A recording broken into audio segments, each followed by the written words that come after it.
Donc, ce que je vous invite à faire, c'est à consulter dans Sanhedrin, page Tzadikret Amoud Bet, c'est-à-dire 98b.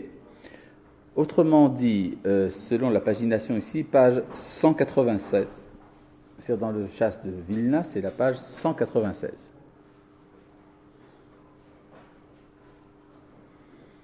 « 196... Comment ? Oui, alors ça commence. La première ligne, c'est chez Enkol Dekel. Mais, mon intention est que nous commencions avec la ligne numéro 2, 4, 6, 7. À la 7e ligne. C'est quoi le mot? Parce que c'est pas sur le Mara, c'est sur la téléphone. Ah, Amaroula.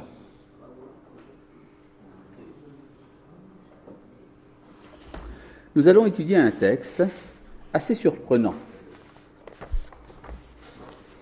Le texte pose une question, qui est de savoir, est-ce que ça vaut la peine de vivre notre époque ?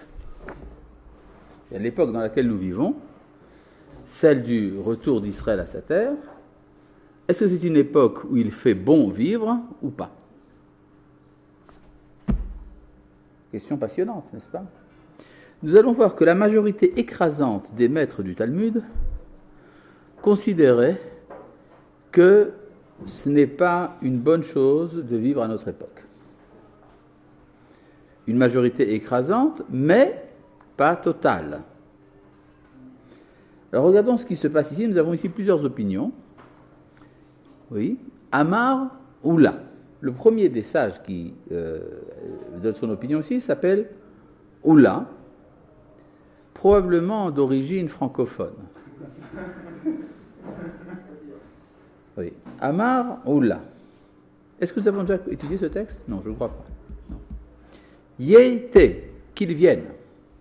Quand un juif dit qu'il vienne, de qui parle-t-il ? Du Mashiach. C'est-à-dire que Oula est intéressé à ce que le Mashiach vienne. En soi, c'est important. Vous connaissez certainement l'opinion du professeur Yeshayahu Lebovitch, qui affirmait que l'attente du Mashiach ne fait pas partie des fondements de la foi juive. Il disait, étant donné que le Mashiach est par définition celui qui doit venir un jour, s'il vient, c'est que c'est un faux messie. Pourquoi as-tu mis ce livre de côté ?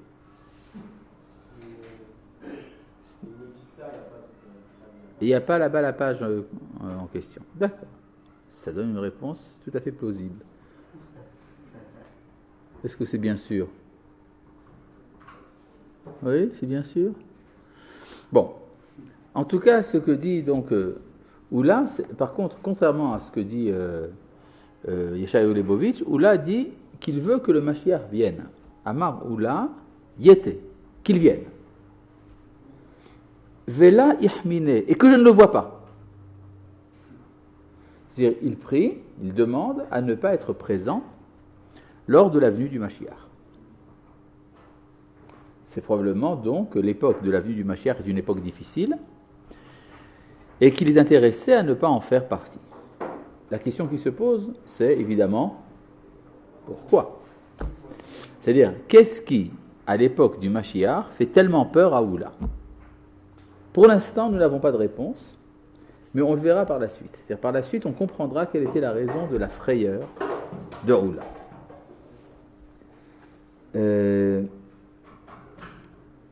Vechen Amar Rabba. Vous trouvez ? Et de même a dit Rabba. Yété, qu'il vienne.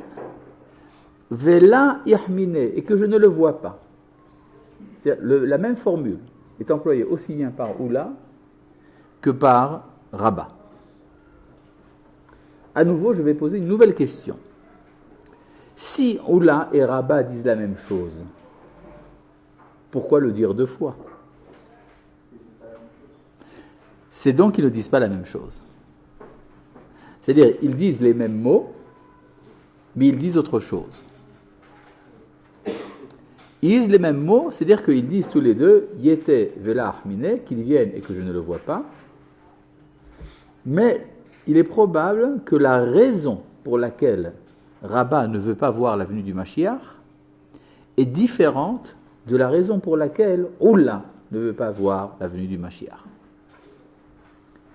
Et là, la question sera, mais quelle est la raison pour laquelle Rabba ne veut pas voir la venue du Mashiach? Ah bien, à cette deuxième question, nous avons précisément une réponse. Comment est-ce que nous connaissons la réponse? À cause d'une question que lui pose son élève. Rabba est interrogé par son élève, qui s'appelle, on va voir par la suite, il s'appelle Abaye.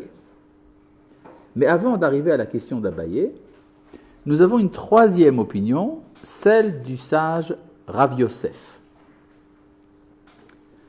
Rav Yosef Amar, Rav Yosef disait, précisons un point important sur le plan biographique, Rav Yosef était aveugle. Donc il est évident que si le Mashiach vient, il ne le voit pas. Mais Rav Yosef a un autre problème. Rav Yosef Amar, et Rav Yosef disait, Yete qu'il vienne, Ve'ezke de'etiv, et puissais-je mériter de m'installer, Betula de Kufita de Hamre, à l'ombre des crottins de son âne. Il a choisi un drôle d'endroit pour s'asseoir.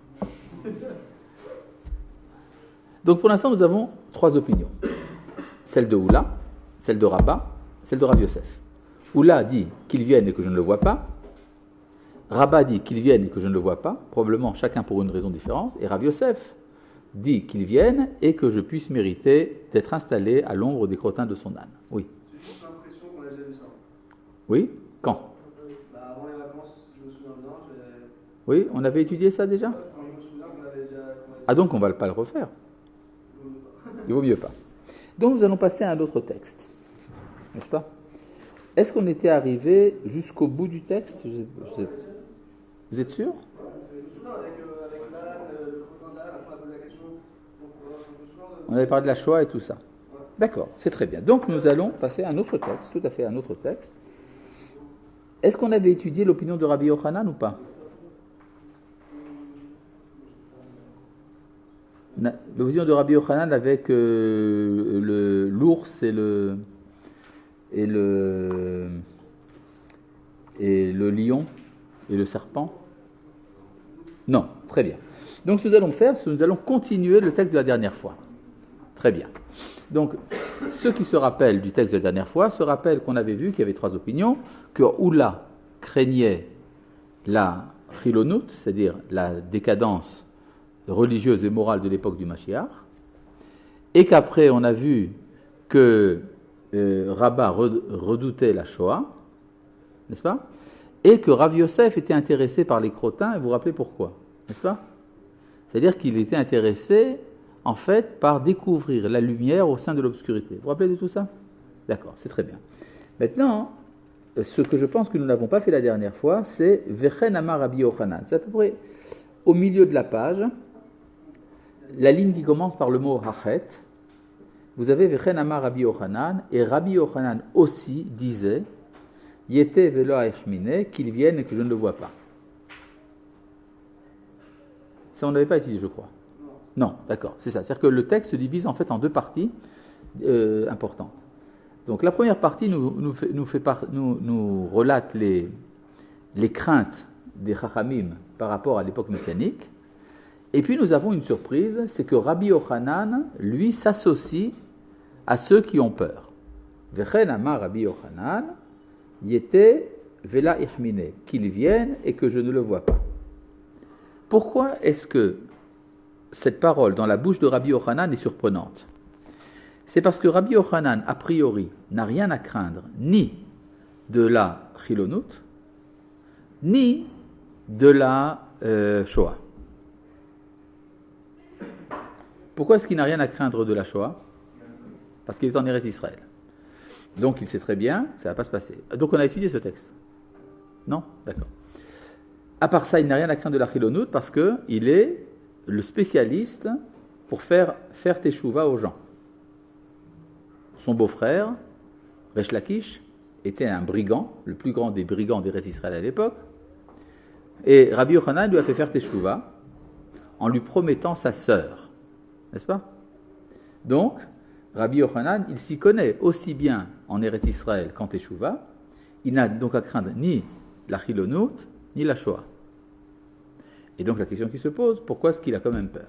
J'aimerais savoir, jusqu'à la fin de sa vie, on n'est pas à l'abri du Yetzirah.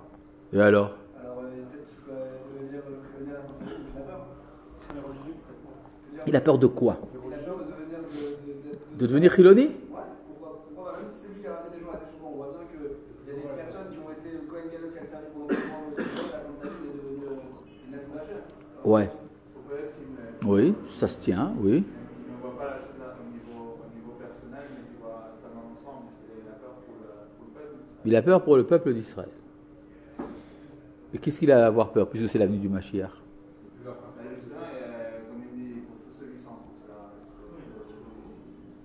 Oui, mais dans ce cas-là, pourquoi est-ce que Rabat, quand on lui a demandé pourquoi est-ce qu'il avait peur de la Shoah, il a expliqué qu'il avait peur personnellement pour lui.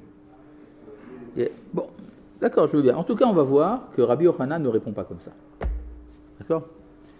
Amarle Resh Lakish. Alors, Resh Lakish, son beau-frère, qui a fait Teshuvah par lui demande Maï Ta'ama. Vous avez ici les initiales même tête, ça veut dire Maï Ta'ama. Pour quelle raison? Ilema Mishum Dirtiv. Peut-être serait-ce à cause de ce qui est écrit dans le livre de Amos, au chapitre 5. Et là, nous avons ici un verset qui décrit les événements de l'époque de la Géoula.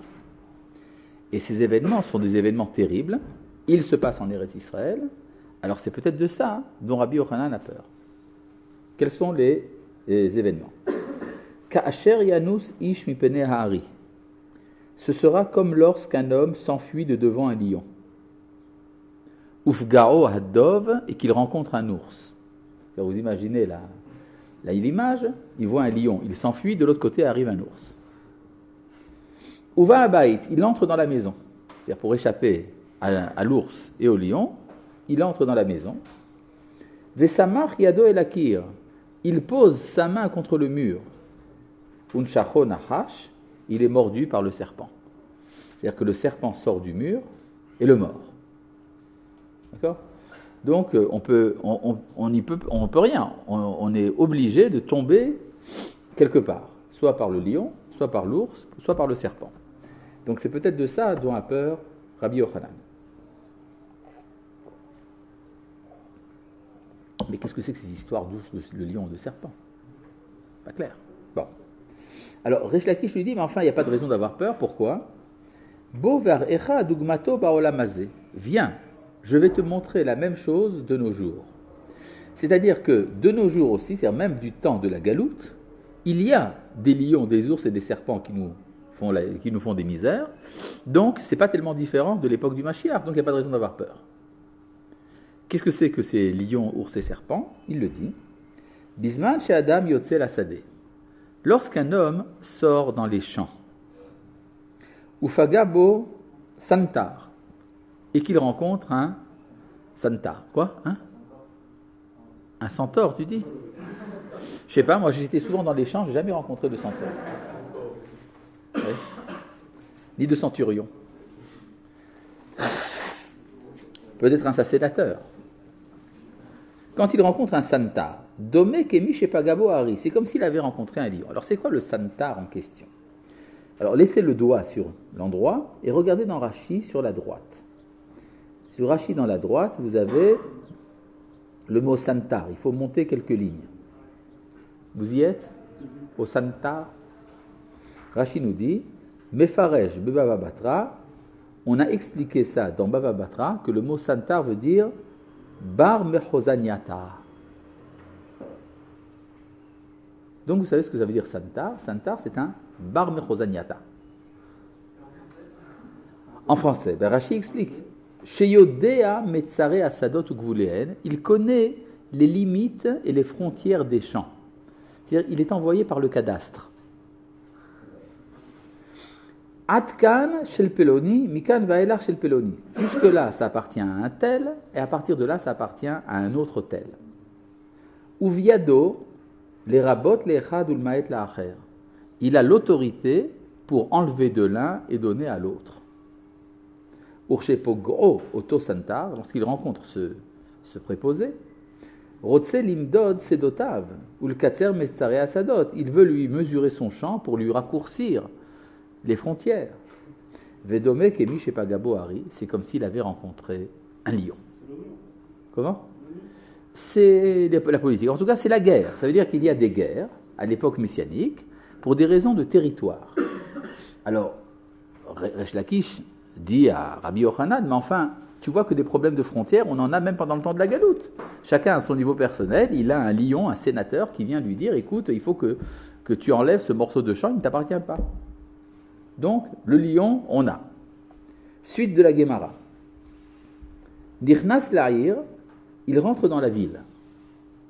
Pagabo Gabay, il rencontre le percepteur des impôts. Domé Kemiche Pegarodov, c'est comme s'il avait rencontré un ours. L'ours a faim. Le préposé des impôts, il a faim aussi. Donc nous avons des ours, même pendant le temps de la galoute. C'est-à-dire le fait qu'il y a des problèmes économiques terribles dans l'État d'Israël, c'est vrai, mais c'est vrai aussi, même sans l'État d'Israël. Nichnas le beito, il rentre dans sa maison. Alors ça c'est l'histoire du serpent, n'est-ce pas? Umatsa bana vuvnotav mutalin barav. Il voit ses fils et ses filles dans la famine. Il y a des problèmes sociaux. Domé ke mishen shachon nachash, c'est comme si il était mordu par un serpent. Donc les problèmes de l'État d'Israël ont toujours existé. Donc il n'y a pas de raison que Rabbi Yochanan ait tellement peur de l'époque messianique, étant donné que ce sont des problèmes qui existent toujours. Jusque-là, vous suivez? Oui. Ça veut dire que l'époque du Mashiach n'est pas une époque facile. D'accord? Il y a des guerres, il y a des problèmes économiques et sociaux, il y a de tas de problèmes. D'accord? D'ailleurs, nous le voyons. Nous sommes aujourd'hui en pleine époque messianique et nous avons tous ces problèmes. Dans le sens où jusqu'au Mashiach, tous ces problèmes ils resteront. Même après le Mashiach. C'est quoi le Mashiach? Mettons-nous bien en tête. Qu'est-ce que c'est que le Mashiach? C'est intéressant de le dire quand même. Le Mashiach est un personnage politique, un roi, donc un homme politique, qui a pour mission de réaliser certains projets, qui sont l'indépendance d'Israël, le rassemblement des exilés, la construction du Beth Amikdash, l'imposition de la Torah comme constitution de l'État, ça je l'ai déjà dit, et la diffusion de la connaissance de Dieu dans le monde et la paix universelle. D'accord? C'est-à-dire, il faut pour cela un personnage politique qui est capable de faire la chose. C'est ça le Mashiach. Donc, on comprend bien qu'à partir du moment où quelqu'un, un personnage politique, entreprend toutes ces choses-là, il y a des misères. C'est pas facile. D'accord? C'est ce que dit Resh Lakish. C'est bien clair? Oui? Alors, c'est pas forcément une seule personne. Il y a toujours une personne qui est à la tête du gouvernement. Mais il n'agit pas tout seul. Même un dictateur n'agit pas tout seul. Il a des soldats pour faire son travail. C'est-à-dire, il y a tout un système économique et social et militaire qui accompagne le dirigeant politique. D'accord? C'est forcément un personnage politique. Si c'est un roi c'est un personnage politique. Ce que n'est pas le Mashiach, il n'est pas un personnage rabbinique. Non. Non. Parce qu'un rabbin, c'est pas un politique. Un rabbin, il enseigne la Torah. C'est très bien d'enseigner la Torah, je suis tout à fait d'accord. Je n'ai rien contre l'idée que le Mashiach serait aussi un rabbin. Il a le droit, comme passe-temps, comme hobby personnel, d'être rabbin. Mais ce n'est pas pour ça qu'on l'a mis là-bas. Vous avez compris? Oui? Enfin, le premier chef politique qui va entamer la construction des Amidash, ce sera le Mashiach. Ça peut être fait avant lui. C'est-à-dire, par exemple, nous avons aujourd'hui fondé l'État d'Israël sans demander l'avis du Mashiach. Donc, la Sornout fait le rassemblement des exilés sans demander l'avis du Mashiach. Pourquoi est-ce qu'on ne pourrait pas construire le Beth Amikdash sans demander au Mashiach? C'est-à-dire, le Mashiach ne sera pas vexé. Si un de ces beaux jours, une fois que tout est fait, on se dit, les chefs de l'État se disent, oui, il faut aussi un roi de la dynastie de David. Ah bon sang, on avait oublié ça. Bon, alors, on va chercher quelqu'un de la dynastie de David. On lui dit, est-ce que tu veux bien être le roi d'Israël? Il dit, oui, mais je n'ai pas fini le Talmud. Je suis en train d'étudier, j'ai une Chavrota. Alors on dit, t'en fais pas, on va t'arranger une Chavrota. Est-ce que tu veux bien? D'accord? Alors il sera le Mashiach. D'accord? C'est-à-dire que le Mashiach peut être l'acteur des événements, il peut être porté par les événements. Bien sûr, qui sinon? Qui c'est qui va le faire sinon toi? Il ne va pas venir comme Ben non, justement pas. C'est-à-dire c'est une image d'Épinal, mythologique, qui fait du Mashiach quelqu'un comme Merlin l'Enchanteur ou comme Harry Potter. Non. Le Mashiach est un personnage à qui on change ses langes quand il est petit, qui va à l'école pour apprendre à lire et compter, et puis qui passe une éducation normative et petite bourgeoise comme il se doit, et qui à un bon jour prend sur lui les responsabilités messianiques, qui sont les responsabilités de la royauté d'Israël. Toute personne qui est peut-être engagée dans la politique, de ce point de vue-là, vous êtes israélien, vous autres, pas encore. Bon, tout Israélien, étant donné qu'il a le droit de se faire élire, a un potentiel messianique plus grand que celui du rabbi de Lubavitch. Non pas parce que le rabbi de Lubavitch est mort, mais tout simplement parce qu'il n'était pas un dirigeant politique, mais un dirigeant spirituel. Maintenant, je veux faire de la peine à personne, enfin c'est ça la... Je sais pas moi. Bon, j'en sais rien moi. Mais non, ce que je veux dire, autre chose, c'est que si c'est vrai ce que je vous dis, et c'est vrai, ça veut donc dire que le moyen le plus sûr d'empêcher, de retarder la venue du Mashiach, c'est de dire, pour que le Mashiach vienne, il faut donner de la tzedaka et ne pas faire du lachon hara.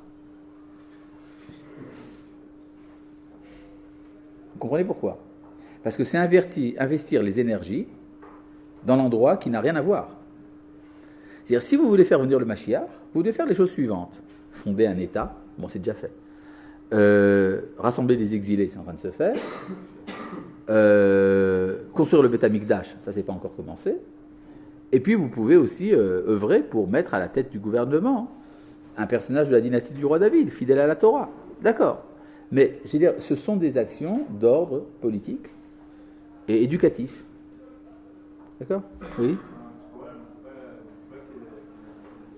Si, on peut savoir, mais c'est, disons, à la limite, c'est presque inimportant. C'est-à-dire, si vraiment c'est indispensable de savoir qui est descendant du roi David, on demandera un prophète. Vous avez donc qu'à restaurer la prophétie, et dans ce cas-là, on aura la réponse tout de suite à la question. Oui ?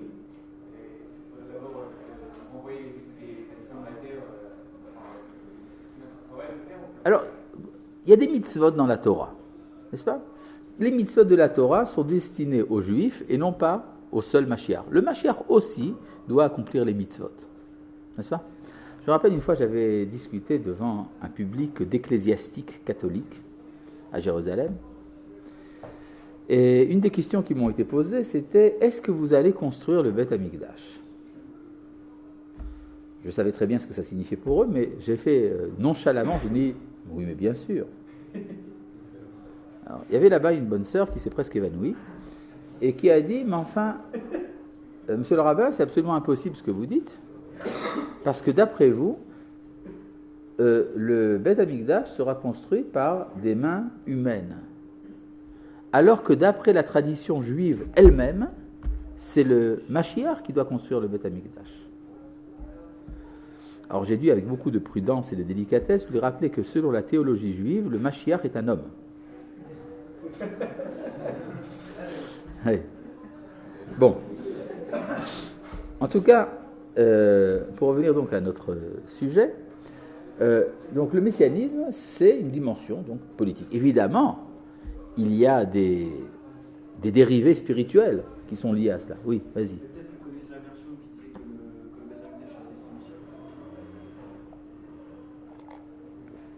Si le Beth Amikdash tombe du ciel, ben, il faut savoir le faire tomber, non ? Il faut donc préparer le terrain, je sais pas. Ouais, d'accord, mais enfin, essayez de le faire tomber. C'est dans le plus grand peur que le ciel nous tombe sur la tête. Oui, mais c'est pas demain la veille.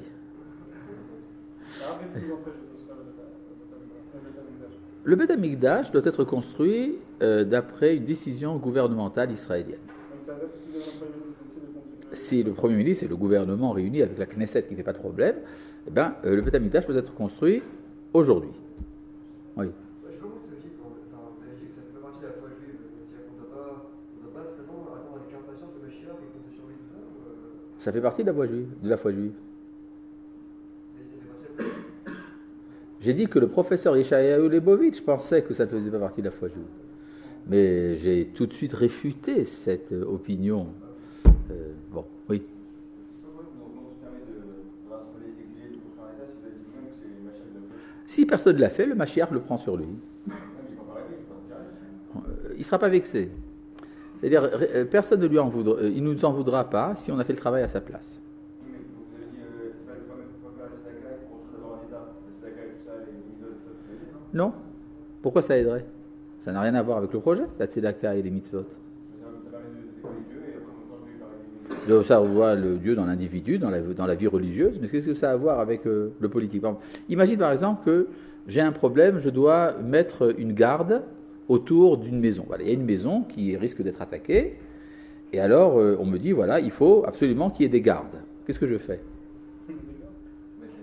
Eh bien, je veille à ce qu'il y ait des gardes. Et l'autre dit, non, il faut faire des téhilim. Ça n'a rien à voir. Les téhilim, c'est très bien, mais c'est pas mettre des gardes. D'accord? Je suis tout à fait d'accord de faire les téhilim, mais il faut savoir que ça n'a rien à voir avec le projet. D'accord? Oui?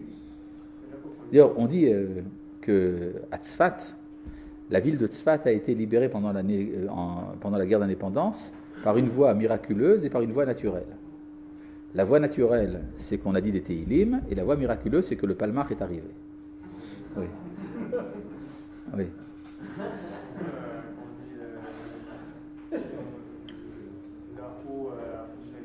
Oui, bien sûr, ça peut aller vite, ça peut aller lentement, d'accord, ça dépend de... Oui, mais ça avancer comment? C'est-à-dire, si tu fais le travail, ça avance vite, tu ne fais pas le travail, ça avance lentement. Oui, qui t'a dit ça? Bon, alors maintenant je continue. Donc, le problème, c'est de savoir pourquoi est-ce que Rabbi Yochanan, lui, donc, a tellement peur, puisque, comme lui a si bien dit Rish Lakish, les problèmes que nous vivons dans l'État d'Israël sont des problèmes qui ont eu toujours cours, et donc il n'y a pas de raison qu'il ait tellement peur. Et là, Mishum Dirtiv, mais en vérité, c'est à cause de ce qui est écrit. C'est-à-dire que la vraie raison pour laquelle Rabbi Yochanan avait peur, ce n'est pas le verset dans Amos, chapitre 5, mais un verset dans Jérémie, chapitre 30. Et là, Mishum Dirtiv, mais c'est parce qu'il est dit, parce qu'il est écrit. Sha'aluna ur'u imyolet zachar. Interrogez, voyez, est-ce qu'un mâle peut enfanter? Madoua ra'iti kol gever yadav al chalatzav kal yoleda. Alors pourquoi est-ce que j'ai vu tous les hommes avec les mains sur les hanches comme une femme en train d'accoucher? Venefru kol panim leirakon, et tous les visages sont devenus livides. C'est quoi ce verset? C'est un verset tiré de Jérémie 30, n'est-ce pas? Mais dans quel contexte ce verset dans Jérémie 30 est-il apparu? Pour cela, il est bon de lire dans Jérémie 30, ce que nous allons faire. Comment est-ce qu'on dit Jérémie en hébreu? Yirmiyahu, très bien, très bien. D'accord, très bien.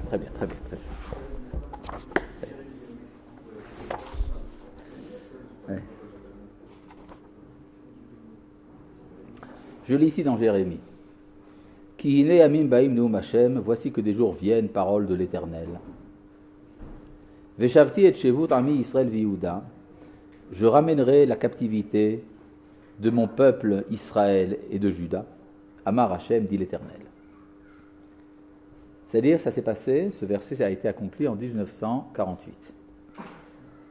Va'ashivotim el haaretz asher natati la'avotam, vireshua. Je les ramènerai dans la terre que j'ai donnée à leurs ancêtres, ils en prendront possession. Ça s'est réalisé en 1967, lors de la guerre des 6 jours. C'est-à-dire que le prophète nous dit en un seul verset 2 événements très importants, le retour à l'indépendance et puis la conquête territoriale d'Eretz Israël. Donc, si tout va bien, si ça va si bien que ça, on s'attendrait à ce que le verset juste après, ça aille encore mieux. N'est-ce pas? Eh bien non. Vele adevarim asher diber Hashem l'Israël et Yehuda, et voici les paroles que Dieu a dit à Israël et Juda. Ki ko amar Hashem, ainsi parle l'Éternel. Kol harada shamarnu. Une voix de terreur se fait entendre. Pahad, c'est la peur. Ven shalom, il n'y a pas de paix. Shaluna ur'u. C'est-à-dire, brusquement, on s'attendait à ce qu'il y ait la paix, et puis il n'y a pas la paix. Il y a un événement comme ça qui se passe. On pensait que ça allait bien, et puis brusquement, au contraire, c'est la terreur. Ah bon? Sha'alu nauru yolet zachar. Demandez donc, voyez, est-ce qu'un mâle peut enfanter? Madoua raïti kol gever yadav al chalatzav kayoleda. Alors pourquoi tous les hommes ont les mains sur les hanches comme une femme en train d'accoucher? Venez efrou kol panim be'irakon. Tous les visages sont devenus livides. Hoy, hoy ça veut dire malheur. Ki gadol ayomahu me'ain kamou. C'est un jour grand comme il n'y en a pas eu avant. Ve'et tzara hi le Yaakov. Ce sera un moment de détresse pour Jacob. Umimena yivashea. Et à partir de là, il sera sauvé. C'est-à-dire qu'il y a un événement au milieu de l'époque de la rédemption où ça va très mal. Qu'est-ce que c'est que cet événement dont Rabbi Yochanan a peur? N'est-ce pas? Alors la Gemara nous donne la solution. Maï raïti kol gever. C'est quoi j'ai vu tout homme? Tout homme, Amar Rava bar Yitzhak Amar Rav, Mi shekol givura shelo. Celui qui possède toute la bravoure. Qui c'est qui possède toute la bravoure?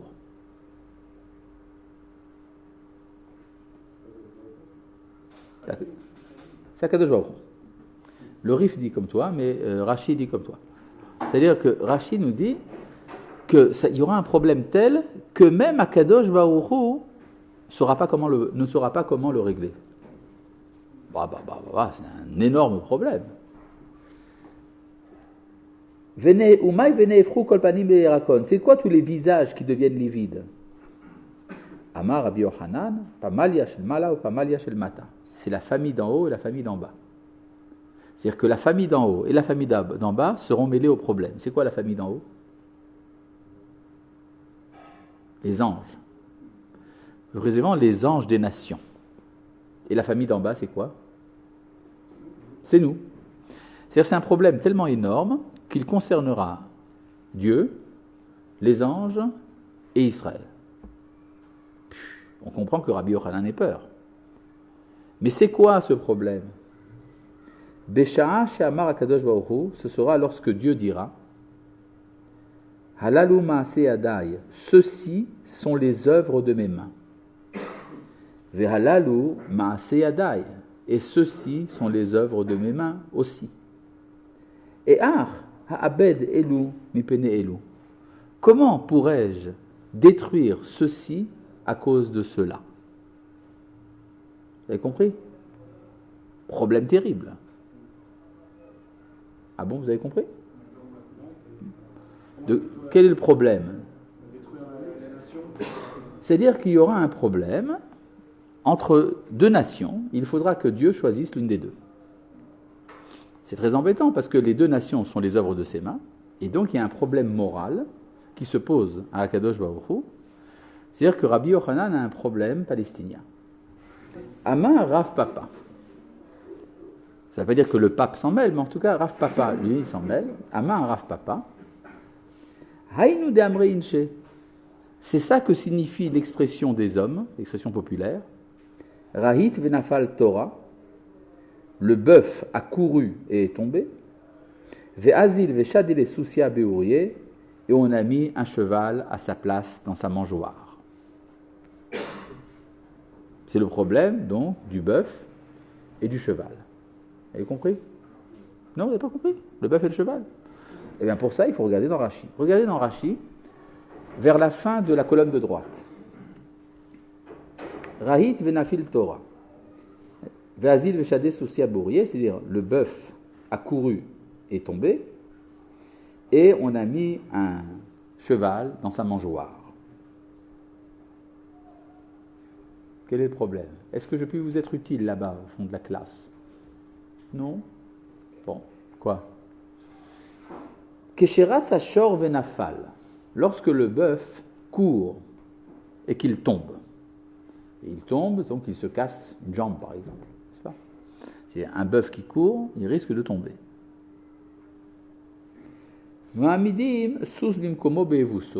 Alors on met un cheval à sa place dans la mangeoire. Pourquoi est-ce que le bœuf doit manger? À quoi sert d'abord un bœuf? À labourer. D'accord? Le bœuf sert classiquement à labourer. Donc si quelqu'un possède un bœuf, C'est comme un tracteur aujourd'hui. C'est pour pouvoir labourer son champ. Mais le bœuf est tombé.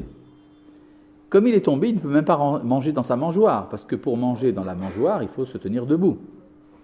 Donc, on alimente le bœuf d'une autre manière, de côté, tant qu'il est chez le vétérinaire. En attendant, pour labourer, on va se servir du cheval. Le cheval n'est pas fait pour labourer. Mais s'il n'y a pas le choix, on se sert du cheval pour labourer aussi, n'est-ce pas? Maintenant, quand le cheval finit son travail, on le récompense, on lui donne à manger dans la mangeoire du bœuf. C'est ça? Bon. Le propriétaire ne voulait pas faire cela tant que le bœuf n'était pas tombé. Parce qu'il avait beaucoup d'affection pour son bœuf. C'est-à-dire c'est un propriétaire sensible. Il a une grande sensibilité, il aime son bœuf, et donc il ne veut pas donner la mangeoire du bœuf au cheval, stam comme ça.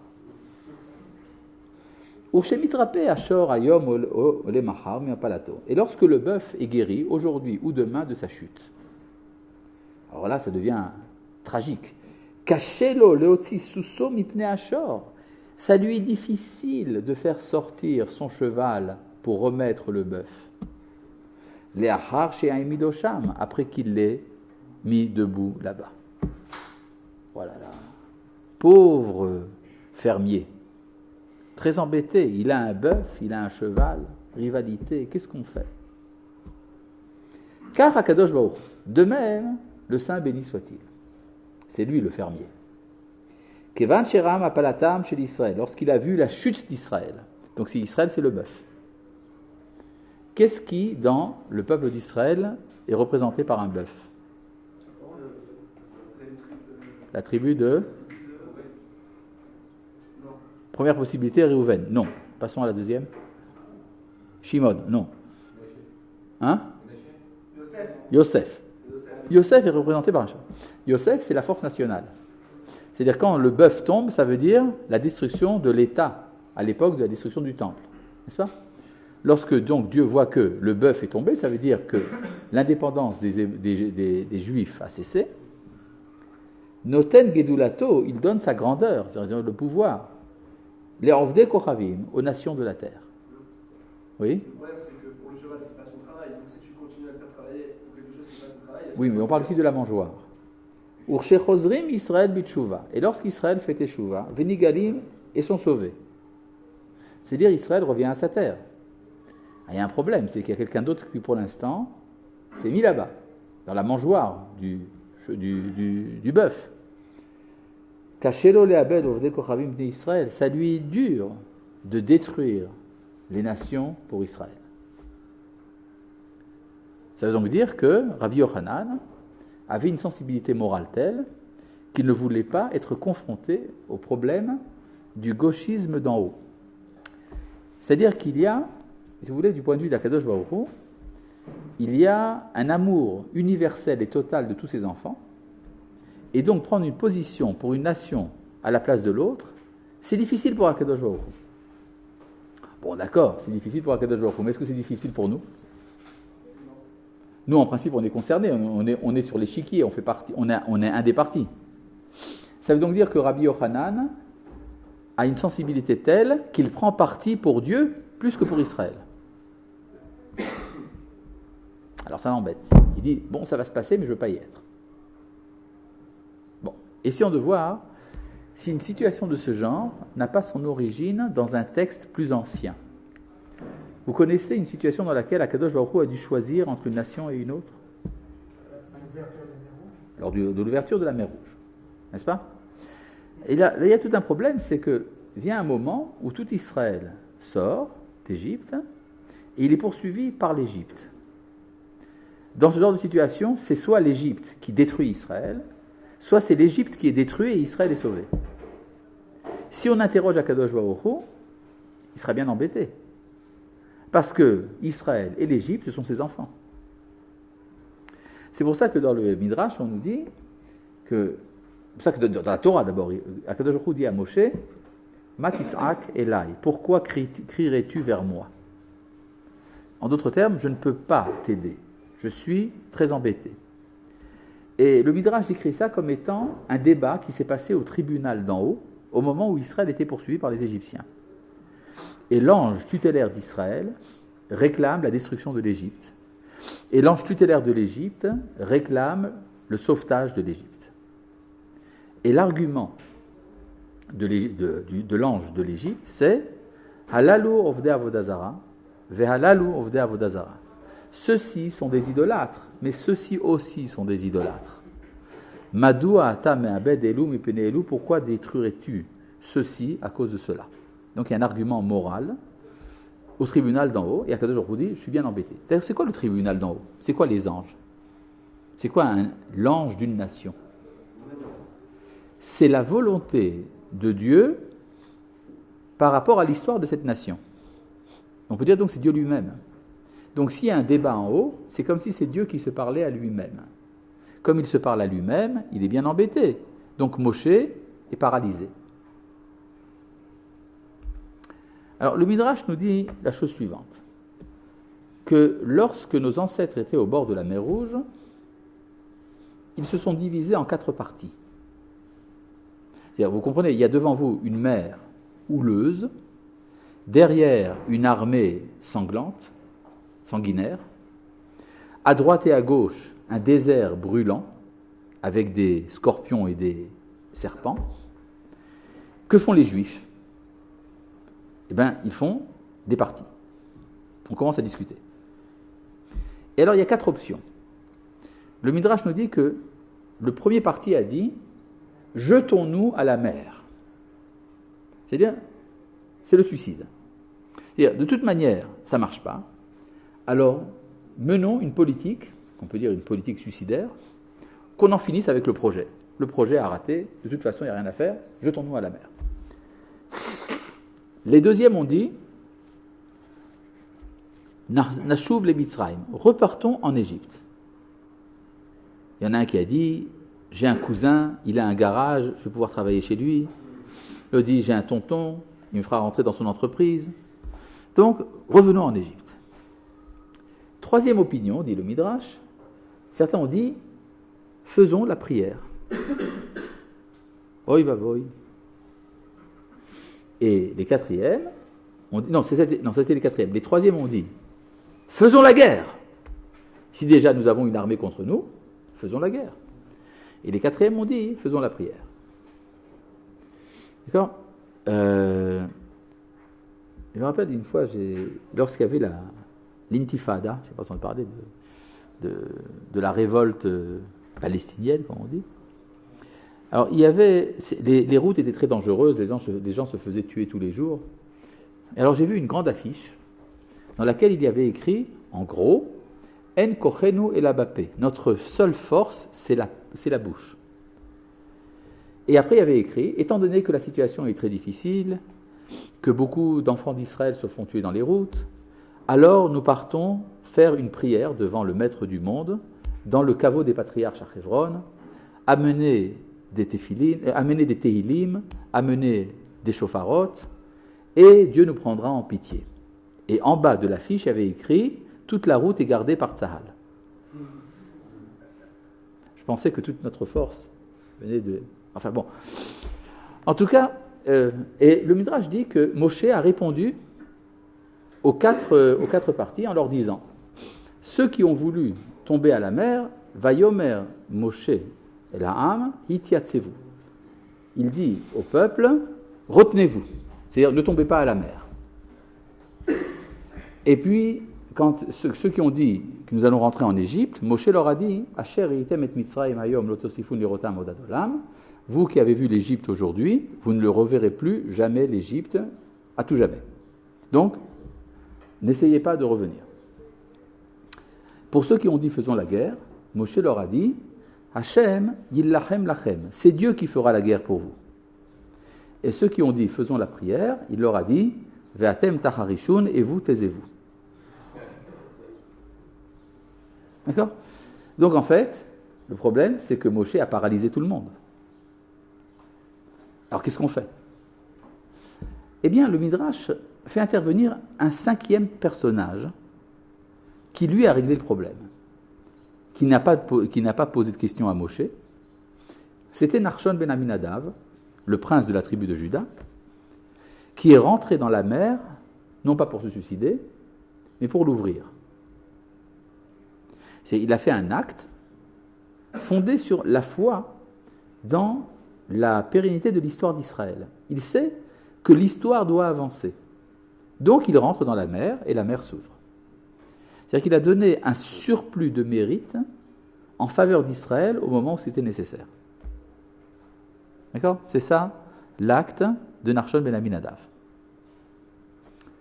Donc il y a dans ce genre de situation la puissance des actes sur le terrain, c'est ça qui fait pencher l'histoire en faveur d'un parti ou de l'autre. Est-ce que c'est bien clair ? Oui ? Mais la guerre, ça fait pas partie de... Ben non. Pourquoi la guerre, ça ne fait pas partie ? Ou la prière ne fait pas partie ? Parce que quand on est en situation de détresse, il est normal, il est naturel d'être désespéré au point du suicide, il est naturel de vouloir aller en arrière, il est naturel de vouloir faire la guerre, il est naturel de vouloir faire la prière. C'est-à-dire, ce sont des réactions quasi inévitables. Il est évident qu'il y aura des gens qui vont faire comme ça ou comme ça, y compris la guerre. Tandis que ce dont il était question à ce moment-là, c'était un surplus de mérite. Or, il n'y a pas de mérite à faire la guerre quand on est en danger. Donc, il fallait un mérite supplémentaire. Le mérite supplémentaire, c'était l'audace de faire des actes sur le terrain. C'est-à-dire de poser une caravane ou deux quelque part, et puis ça fait avancer les choses. C'est le principe de mi-caravane, la Torah. C'est-à-dire que c'est ça que faisait Nachshon ben Aminadav. Maintenant, essayons de revenir un peu à nos chachamim, les chachamim qui ont peur.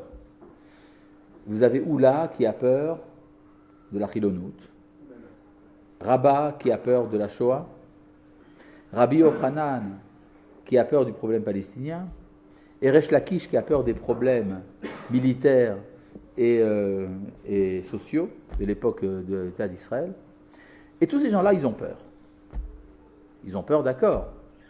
Et ils ont demandé pour cela à ne pas vivre à notre époque. Leur prière a été exaucée. Ils ne vivent pas à notre époque. Mais nous vivons à notre époque. Alors qu'est-ce qu'il faut faire ? Il faut faire des actes sur le terrain. Quand on fait des actes sur le terrain, ça entraîne une nouvelle marche de l'histoire. Vous avez compris le topo ? Intéressant de voir que les Chachamim ont déjà expliqué à l'avance notre époque. C'est pour ça que c'était des Chachamim. Oui ? Oui, vas-y. Non, la Shoah, c'est ce dont Rabbah avait peur. N'est-ce pas ? Mais il avait tellement peur qu'il n'avait pas le choix. Oui ? Avec quoi ? Le shor, oui, le taureau, oui, le bœuf. Il est tombé. Oui ? Et alors ?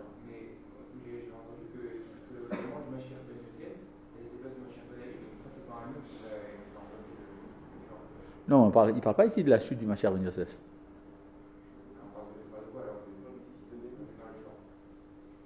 On parle de la destruction de l'État à l'époque du Khurban, lors de la perte de l'indépendance au temps des Romains. Oui, parce que le shor revient. D'accord ? Il revient, et comme il revient, alors ça pose des problèmes. Oui.